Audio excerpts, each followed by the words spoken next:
All right. Good morning. Happy Tuesday. We are back for more 8th grade Voice and Vision seminar speeches. We're excited. Yay! Fantastic. Teachers, any quick announcements before we get started? Everybody okay?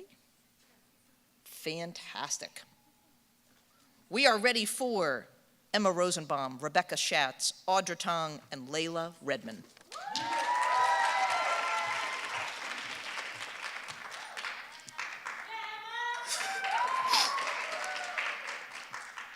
Hi everyone, my name is Emma Rosenbaum, and for my seminar project, I decided to host a cooking session to help 6th graders relieve stress. Seminar is a class that all 8th graders are required to take where you deliver something real to someone real. When coming up with my topic, a few ideas came to me, like maybe something to do with animals or jewelry, but when I thought of cooking, I knew I wanted to do something related to it, as it is a big passion of mine that I wanted to share with others. The question I kept asking myself was, how can I do something related to cooking that others can benefit from? With some help from my parents, teachers, and friends, I decided to host a cooking session for 6th graders to find ways to relieve stress as school becomes more and more intense throughout middle school. It could be a way for the 6th graders to figure out how to manage their stress and have fun. Now the big questions were, what are we going to make, when is it going to be, and who is going to come? Whatever we made could not have nuts in it or anything that would need to be baked, since I would not have access to a stove at school. When my mom presented the idea of making edible cookie dough, I loved it. That night, I tried making it at home, and it worked very well.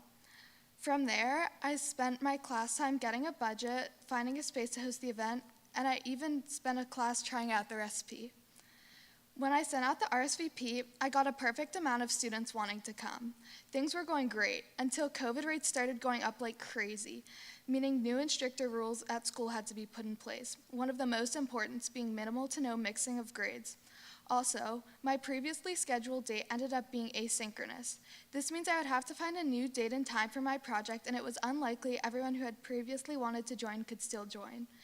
Thankfully, under a few rules, we were able to hold the session in person, allowing the session to be held in person. After rescheduling for the 3rd time, we finally found a working date for 10 6th graders to come and meet me in the North Building lobby. We had so much fun, and everybody walked away feeling less stressed than when they came. If I'm going to be completely honest with you all, I did not think this class would teach me as much as it did. Time management is one of my biggest struggles right now, both at school and at home. This class, however, has taught me many ways to manage my time better. It also taught me responsibility, for everyone is doing a different project, meaning I can't really ask my friends for help, causing me to take leadership in meeting with someone who can answer my questions. Even though I'm finished with this class, I will continue to take all that I have learned from it into the real world to help me in the future. Thank you.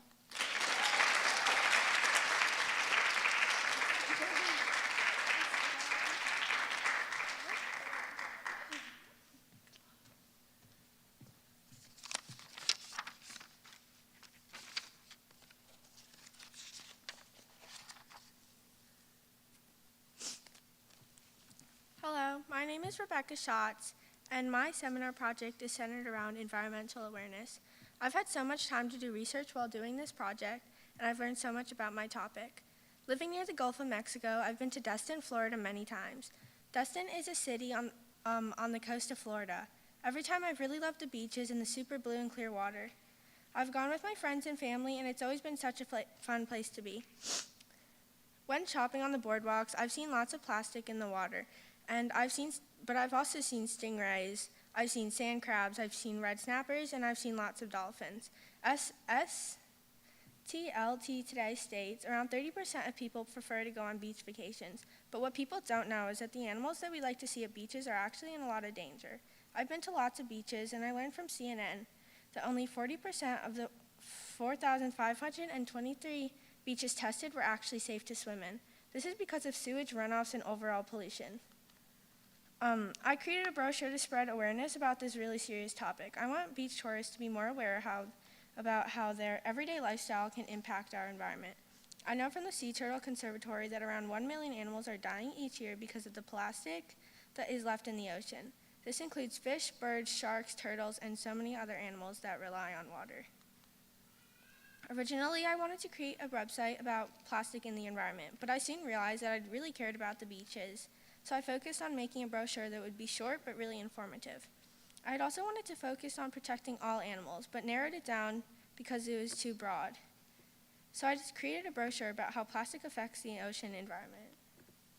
After going through lots of sources, I learned many things about different types of ocean animals and many things about the ocean itself. I learned to convey my messages better and learn how to speak in front of others. During seminar class, I learned how to speak in front of big audiences and turn my bad ideas into good ones. My final project was a brochure containing information about the effects and causes of plastic pollution in the ocean. It's very important to me that we become more responsible and aware of our surroundings, ocean plastic being only one of the many examples of the negative impact by humans on our environment. By creating this brochure, I hope that people will learn and become more environmentally aware, because as many people don't realize, we are becoming a serious threat to the ocean. I care a lot about this topic, and I hope to get others thinking of what becomes of their plastic. Thank you.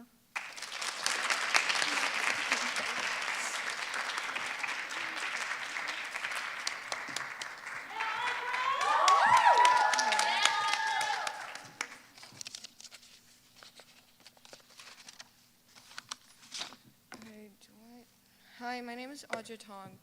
For the 8th grade seminar project, I chose to make a website about puppy mills to spread awareness about them. Puppy mills or puppy farms are high-volume dog breeding facilities. Most of the puppies are put in very small cages and not given enough food for basic needs. The adult dogs are used for breeding and also abused, and most of them are killed when they can't breed puppies anymore. Puppy mills are still popular everywhere despite many laws being enforced against them. Amish communities in Ohio, Indiana, and Pennsylvania have a lot of puppy mills. According to the Humane Society of the United States, there is an estimated number of 10,000 puppy mills in the United States, and fewer than 3,000 of them are regulated by the U.S. Department of Agriculture. The seminar project is supposed to have you make something real for someone real. I chose to make my project about puppy mills because even though I don't have a dog as a pet myself, I have 2 birds, so I know as a pet owner how horrible it is that animals are being mistreated like this.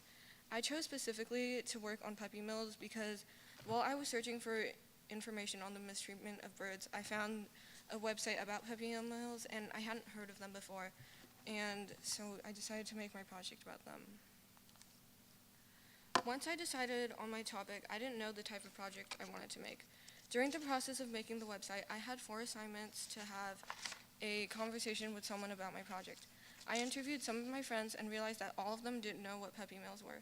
They all told me after I explained what they were that I should tell people what they were since most of them didn't know about them, and that a website or poster would be the easiest way for them to access it. This gave me the idea to make a website that would be more concerned about spreading information because I didn't really know what to put on my website yet. During the process of making my website, I was stuck for a while because I didn't know how to format it, but I got inspiration from other projects on similar subjects and finally finished my website. I hope my website helps this middle school learn about puppy mills. My seminar course helped me through the process of my project. I was given opportunities to practice public speaking before my speech, like the elevator pitch column and the many times when we had to present our ideas to the class. From my class, I learned how to get inspiration, how to format my website, and also got feedback from my classmates. I would like to thank them and also my seminar teacher, Ms. Vines, for helping me along the way. Thank you for listening.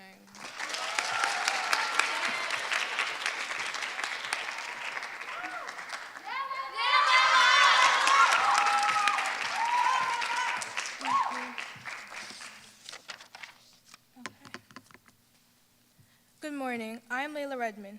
For my seminar project, I created a display in the library showcasing 10 positive and powerful Black books. I started my seminar project unsure about what to do for my topic. That was until later that week when my friends and I were talking about the book we had been reading in English class called Copper Sun. In a quick summary, this book tells the story of a young African girl being taken from her home in Africa and being sold into slavery. I realized that this book had been one of many novels we had read about slavery in the previous years, which included incidents in the life of a slave girl in chains.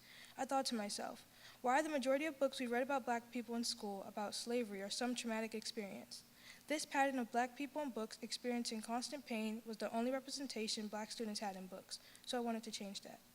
I started my project off by researching different black books and came across a very interesting piece of information from L.L. McKinney's article titled "The Role Publishing Plays in the Commodification of Black Pain" that stated, "In the industry, stories about police brutality, poverty, etc. have been dubbed issue books, and it's a not-so-secret secret that if your book doesn't fall into this category, it won't get any real push or marketing. Nearly all other black books are treated as less important. They're denied the time and resources to make them successful. They're ignored by the industry, by award committees, by schools, and yes, even by certain readers. Learning this increased my motivation to introduce more people to positive black stories that are relatable to black students. From there, I began to set up interviews with teachers and black students in the community. When interviewing black students in the community, I realized that a common feeling of discomfort and frustration was shared throughout many black students when having to read these books that focus on the pain of black people." So my views on it is I think it becomes really repetitive because I feel like their only representation or the only way they see us is as black people suffering. I realized back in 5th grade, I had to read this book, and the girl was talking about how black people are dirty, how they ugly, how this and this and this. And it was making me question my self-worth as a 5th grader. From there, my main goal was to minimize the number of slavery books in the curriculum and replace them with positive black novels. This goal was altered once deadlines and new instructions were given out about the project. When interviewing the 8th grade English teacher, Ms. Weiss, I learned that a lot of slavery books in the curriculum had already been removed, but were still in the process of being replaced with other black novels. This narrowed my goal into introducing people to positive black books. After a few days of brainstorming my something real, I decided that creating a display in our school library that showcased 10 positive and powerful black books would be a great idea to introduce more people to a different narrative of black people in literature than they had perhaps previously seen. This display would allow black students like me to read something that relates to them and empowers them instead of making them feel less than or uncomfortable. So far, I have created my display and it is now completely set up in the library. Some books in my display are Love is a Revolution by Renee Watson, Afar by Leila Del Duca, Ace of Spades by Farida Abike Lamide, and Angela David's an autobiography. From this seminar class, I have learned useful speaking skills, for example, how to pace my speaking and engage more with the audience. I have learned time management skills from having to adjust my initial goal due to deadlines and new instructions, mindfulness skills in terms of taking account of the impact this project has on others and not just myself, and adaptability skills to challenges I faced along the way. If I had another year to work on this topic, I would hope to grow the collection of black books on this display and include some of these books in the curriculum. Thank you.